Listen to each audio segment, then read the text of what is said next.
on my own university campus, on many university campuses, there is a self-confidence about Indigenous students where it's still hard work. It's hard work to feel like you are living and thinking in two worlds at once. But I know lots of students who have figured that out and who are stronger for it and are changing the discourse on university campuses. My name is Jenna Broomfield. I'm from Northwest River, Nunatsiavut. And I'm here today because I want to speak to and respect all of the survivors and all the intergenerational survivors here today. I'm studying at the University of Alberta, and I'm studying Native Studies, so my first degree, Bachelor of Arts, in Native Studies and Certificate in Aboriginal Governance and Partnership. It's unfortunate, you know, we've lost parts of our culture, such as hunting and trapping. They've been made negative because of some of the experiences our parents have gone through. It's intergenerational. It's affected me, it's affected my parents, it's affected my grandparents, it's going to affect my children, my grandchildren as well. This loss of culture is very real to us. Personally, as a northerner, it's affected us because we've been relocated south. And to be a northerner living in the south, you have to take away a lot of things. And when one of those links are taken away from you, it's very hard to close that gap.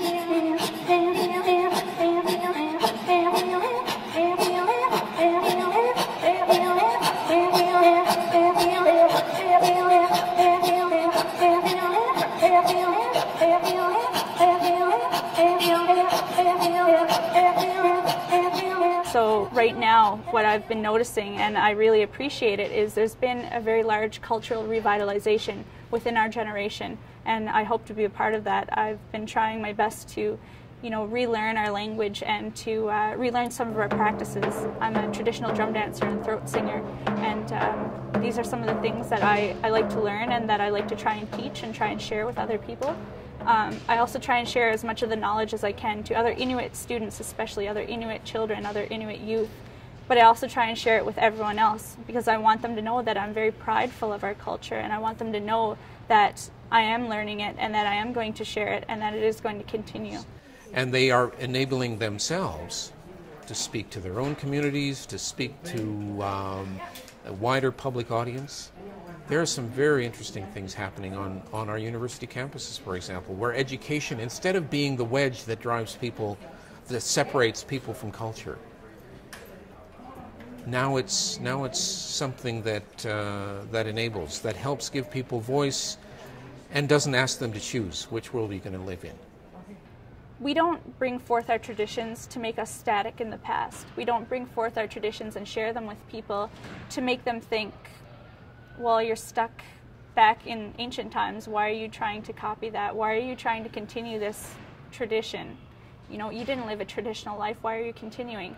But to us, this is something that we're very prideful of. We're bringing it forth because this is something that our ancestors, our parents, our grandparents, our great-grandparents fought very hard to help survive, to keep this particular tradition alive in our family. And if it means having to bring it into a contemporary context, then that's what we'll do. It's the way in which we understand the world today that's going to allow us to fuse these things, or perhaps keep them as they were traditional. So with regard to throat singing in a contemporary context, myself and my partner with the Sela Singers group, we try and keep it a touch traditional because we like to emulate our environment just like our ancestors used to. We try and bring forth some of the older songs that we've been taught, but we also add a little bit of our own flavor. We like to add some of our new songs. For example, today we sang one of our new songs, which is a variation of an older song, but we've made it a little more contemporary. There are also throat singers who have done collaboration work with beatboxers, with rap groups and hip-hop groups, or country music.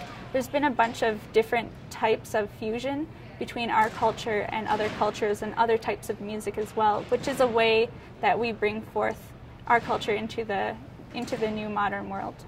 This song was usually sung because it's a much softer one, so it was able to help us lull children to sleep.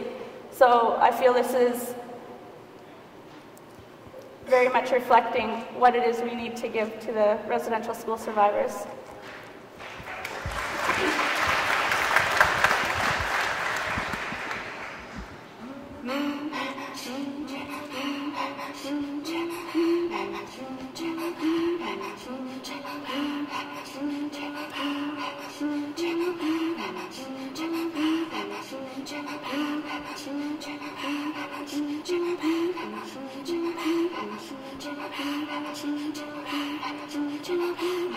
Jenna